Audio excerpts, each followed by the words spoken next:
We are talking to Ben Parker. He is the publisher of Cardinal Sports Report, which is part of the Rivals.com network. The Wolfpack are hosting Stanford, 12 o'clock p.m. Eastern Time on Saturday at Carter Finley Stadium. So that would be 9 o'clock Pacific Coast time. So I'm guessing that's not the easiest adjustment for the Cardinal. But, both teams are trying to find their way. State is off to a 4-4 start. Had a bye week, 1-3 in the ACC with a win against California. But Stanford, the expectations. No one really knew a lot about Stanford going into the season, and obviously there was a lot of dynamic of having them join the ACC. What's kind of been like the vibe check of where Stanford is and their adjustment to being in the ACC, and is the fan base into it? Yeah, I think the fan base is certainly happy that they're in the ACC and not left behind in the Pac-12, which, is still chugging along, but a shell of its former self. So I think they're happy to be in a P4 conference. Obviously, it's a new era, new head coach, his second year, new league. So it's really a new chapter of Cardinal football. And I think right now, I think the program recognizes that there's a lot of headwinds that they're having to face right now in terms of dealing with the transfer portal and dealing with NIL and all those new things. So, the rebuild process is going very slowly, and I think they would like it to be going a little faster, but it's where they're at. But at the same time, I think I get the sense from the players that they're all still very much committed to the process and buying into what Troy Taylor's trying to sell the head coach. And so, it's a very interesting time with a lot of changes, but I think that behind the challenges, there's still some optimism that they can turn this ship around. Big picture, everybody always pays attention to Stanford's Olympic sports and the success they've had over the decades. Stanford basketball was terrific under Mike Montgomery when he was the head coach. Stanford football, I would my research is I like to think of Stanford football in two ways. They've had some great quarterbacks, and they have a great and almost snake bitten way of finding great coaches who end up then moving to the NFL, or in Tyrone Willingham's case, moving to Notre Dame. What do you see as kind of like the trend of what Stanford football could be again? And obviously, the last time with Jim Harbaugh as coach, another one who went to the NFL, they were terrific. What's kind of like the winning formula you think for I guess new wave Stanford? Yeah, I think it starts with being more flexible with transfers, which they're trying to do in this era. You gotta be more, flexible with getting transfers admitted to your schools. So I think it starts with that. They're opening things up a little bit with that, but that needs to improve. And then obviously as well, being able to embrace more NIL. They've been kind of slow to embrace that, but they're starting to embrace it now. So I think those are two big things. And then also, I also think as well that a big part of that's going to continue to have to be strong high school recruiting and really kind of selling guys on the ability to, uh, you know, uh, come in and play right away as freshmen and be part of a winning culture out of the gates and get a chance to play, and really being able to build through high school recruiting and development. So I think those are going to be kind of the big pieces. But on top of high school development, there's got to be a solid NIL piece and a solid transfer portal piece as well. And one thing they've opened up is a post bachelor type program, bachelor degree program that's like not necessarily a graduate degree per se. But it's sort of like in between. It's like after you've gotten your undergraduate degree, but you're not necessarily pursuing a grad degree. I'm not really sure what they're getting out of that academically. Maybe it's like a certificate or something, but just kind of opening up opportunities and options transfer wise has got to be a big piece of it as well. I was just looking at Rivals has the Stanford class of 2025, I think ranked number 32 in the country, Hmm. 20 commits so far. Is the bread and butter, and I don't know if this class is the epitome of this, but to me, the bread and butter of Stanford football was tight ends, offensive linemen, and then a few difference makers. Does this class look like they have those kind of pieces? Um, yeah, I mean, what I would say is that those are two positions that they need to improve on recruiting wise. They got some decent, I think, tight ends that they've landed and I think have come in. The offensive line is the big one that they need to figure out. They were on. I'm not sure much you followed Andrew Babalola's recruitment, but he ended up going to Michigan. He was on to Michigan and Stanford. That kind of seemed his final two choices, and he rolled with Michigan, and obviously that would have been a big addition for them. So the offensive line, you're right. Like kind of traditional Stanford football success has been, having great quarterbacks, having great running backs too. Actually, they've had a lot of good running backs, and then a strong offensive line and good tight ends. I feel like they have decent, like good skill position players, either committed or freshmen right now. But it's a function of getting I think the tight end unit stronger, and then also getting that offensive line unit up and running. So I think that's offensively at least like that's like your biggest uh, sort of area for improvement. And right now, recruiting wise, I don't think they have the pieces yet. But of course, you got to see what guys develop into, and that's obviously something they're banking on as well as that player development side. So explain to me the quarterback situation and the ups and downs and what might happen on Saturday at that position. Yeah, so they kind of have two. Well, if they've had three quarterbacks kind of shuffling in through, it's been Ashton Daniels, Justin Lamson, and Elijah Brown. Um, and Elijah Brown has been dealing with a hand injury the last few weeks. And they brought him back a couple weeks back against SMU. And I personally like I don't think his hand's fully healthy yet, so I think that's been part of the challenge. Um, but he's certainly they feel like he's the future for them, and that he's going to be their kind of starter for the future. Um, so it's trying to find a balance between like he's certainly of all the quarterbacks they have, he's certainly the best in terms of just his ability to read the field and make the appropriate checks and all that kind of stuff. And certainly has the most like NFL potential of anybody on the uh but then you're dealing with a guy whose hand isn't fully healthy, he has throwing hand, so that doesn't help. And then you got Ashton Daniels behind him, who has been the starter for most of the year, who runs extremely well, and is capable of making good throws and good reads, but oftentimes fails to make the best decisions with the ball. And then Lamson's kind of the third guy who they kind of bring in short yardage situations like goal line. So I think, assuming that Elijah Brown is healthy on Saturday, he can go. I think what you'll probably see is a mixture of Brown and Daniels, kind of just different drives, different situations, kind of alternating a little bit, and then if they get in the red zone, be ready for Justin Lamson to come in and try to punch it in. So that's kind of the formula. It's been interesting to see, to say the least. Regardless of who the quarterback is throwing to number 13 the main emphasis of the offense. Yeah, I mean he's their best player, right? I mean he's the guy he's certainly their best playmaker, and he's the guy who, if they get the ball into his hands, good things can happen.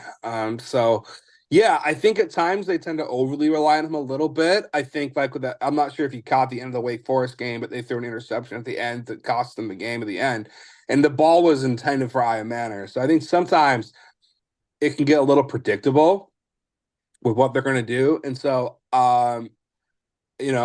he's good enough that like sometimes like you can say, hey, we know that they know that we're going to go to you, but we're still going to bank on you to get us a first down.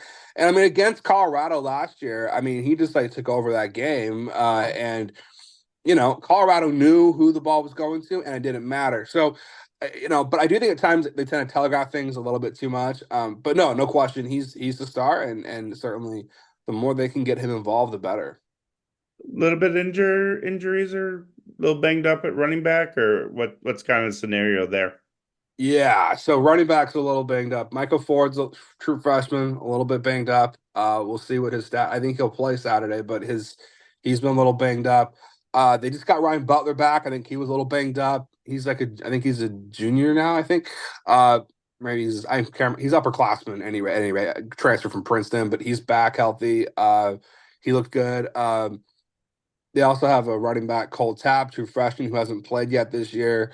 True freshman who they're excited about, and he's been And practicing, so that he might NC be a State go. offered him in that cycle. Oh, NC State did. Yeah, because he's from Georgia, correct? Yeah, yeah, okay, interesting. Yeah, so Cole Tapp's a guy they're excited about, so we might see him Saturday, but no guarantees.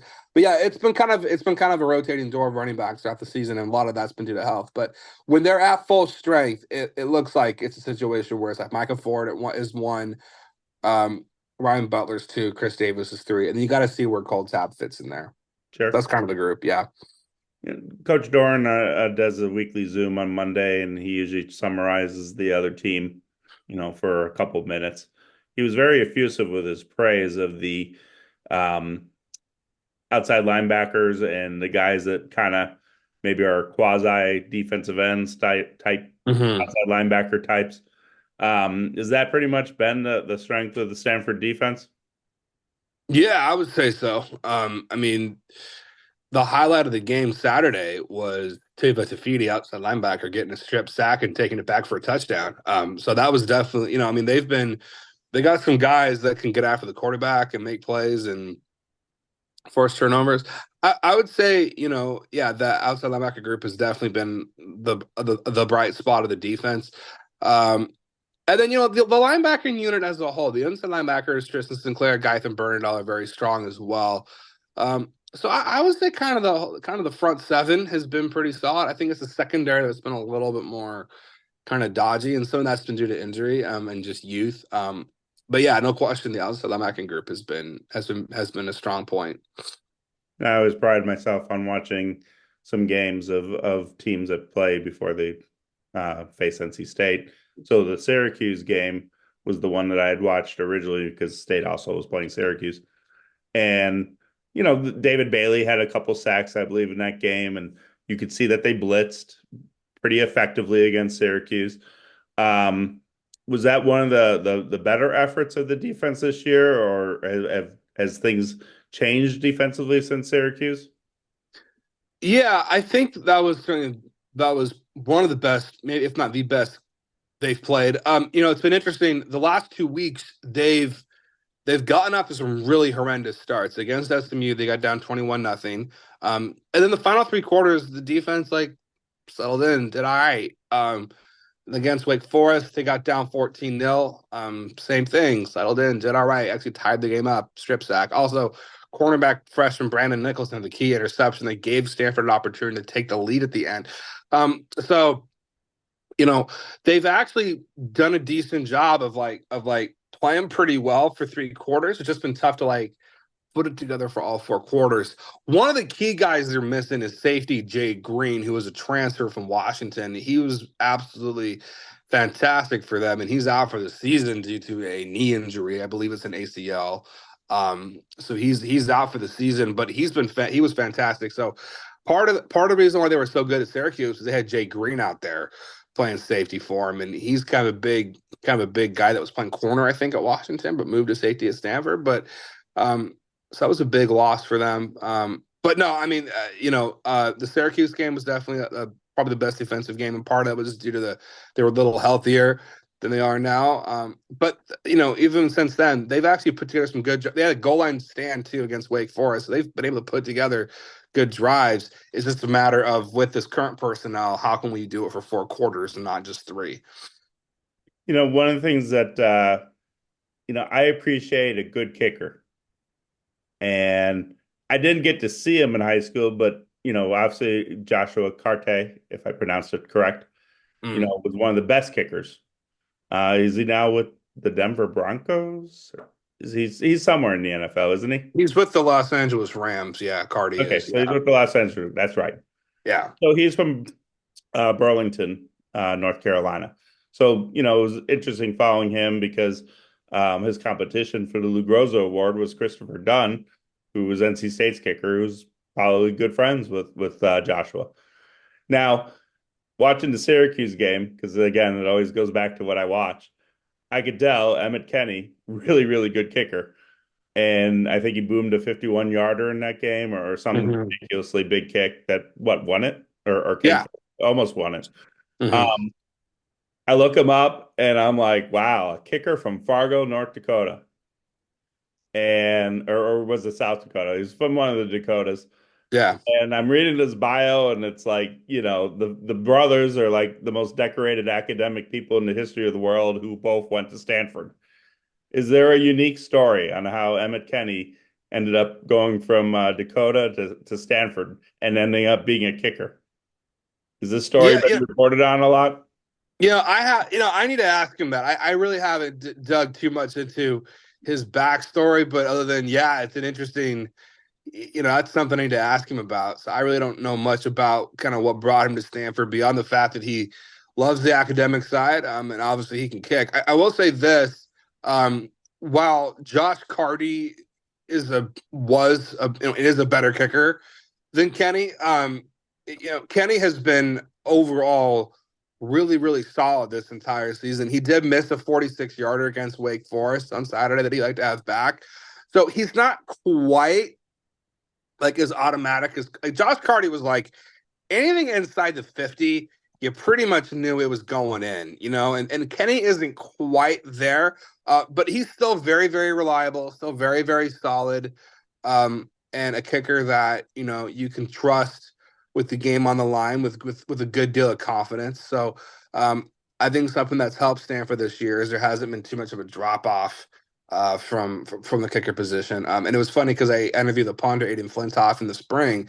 I was like, "Oh, like, what do you think of Emmett Kenny?" And he was like, "Oh yeah, like Emmett Kenny's doing great, and I think he could be just as good as Carty." And I was thinking, "Oh, that's just a teammate being nice to his guy." And then next to the season started, I was like, "Oh, like he was actually maybe right, like in terms of like Kenny's actually really, really good." Yeah. So I need to know more. I need to learn more about Kenny's backstory. But as far as his kicking abilities this season, he's been overall, I would say, pretty rock solid. Yeah, it's like I just remember reading his player bio, and it was something about maybe one brother ended up doing undergrad at Stanford, and the other brother maybe went to law school or business school at Stanford. A sister's playing basketball at Augustana.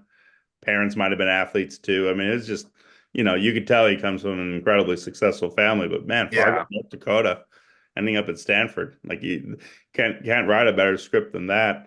Anything else to see football wise? Anything else that NC State fans would be curious about? Yeah, I think probably the only other thing I would just say is while Stanford's had their struggles, I'll give them credit for this. They fight. And that sounds like a kind of a cliche thing to kind of say. Um, but for them to go into Syracuse and win that game, they had to fight, right? Like they could have given thrown the towel, they didn't. Against Wake Forest, getting down 14-0, they could have thrown in the towel, they didn't. Even getting down 21-0 to SMU. They came back and they fought. It was a blowout in the end, but they fought the whole game.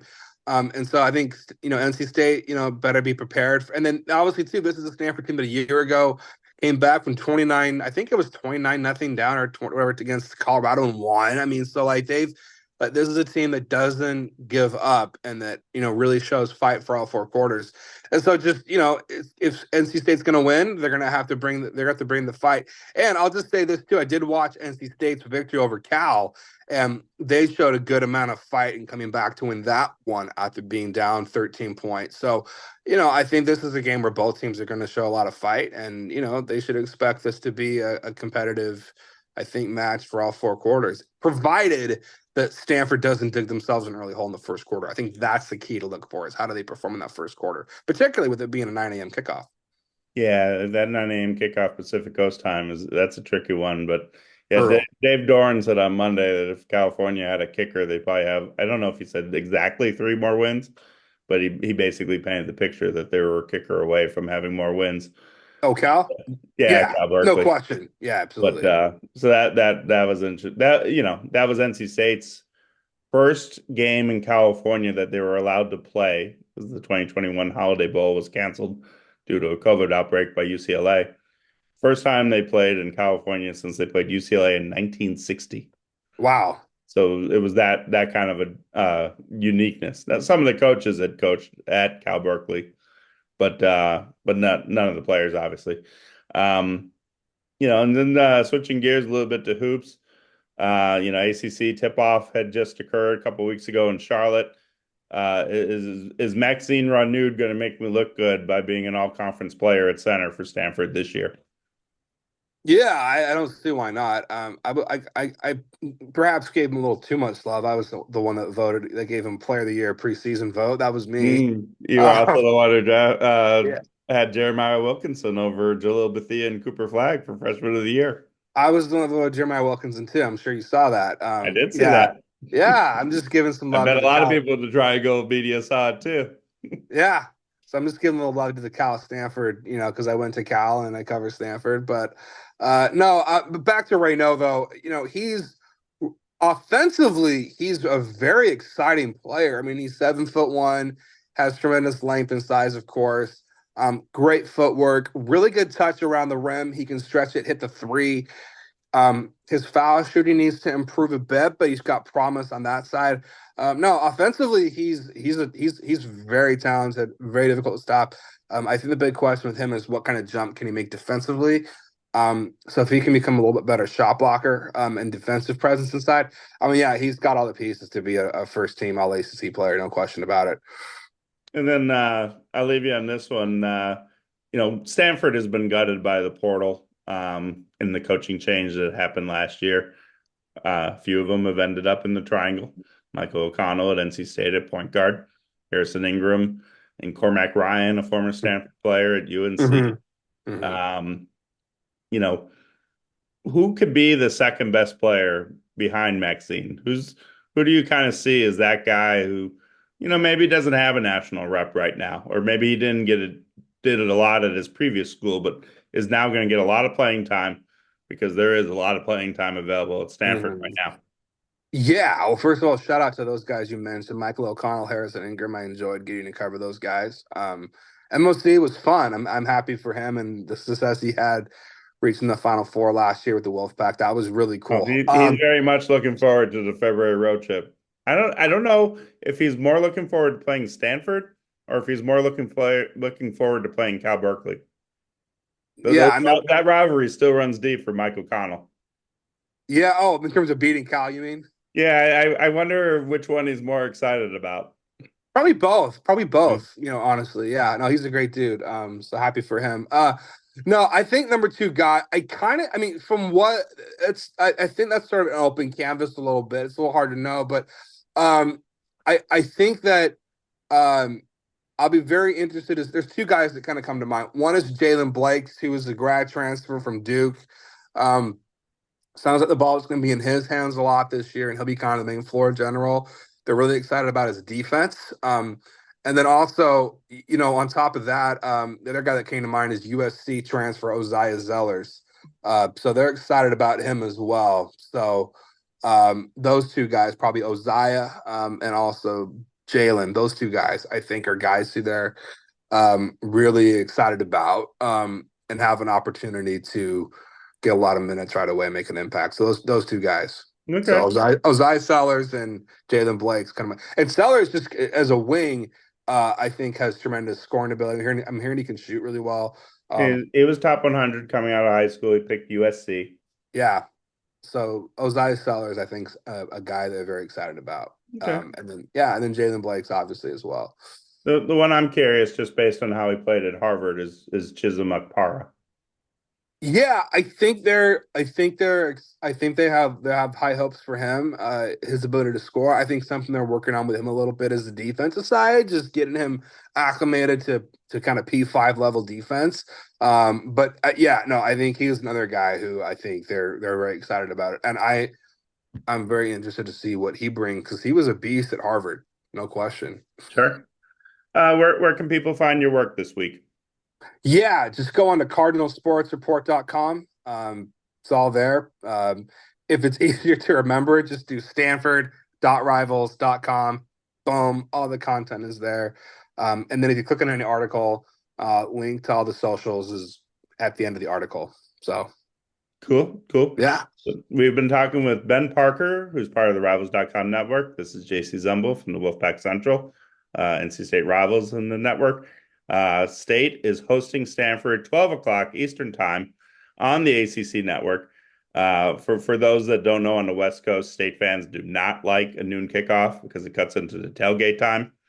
So there'll be a little grumbling, I'm sure, by 11ish that they have to quit tailgating. But yeah, it'll be interesting to see what version of Stanford comes to town and all that good stuff.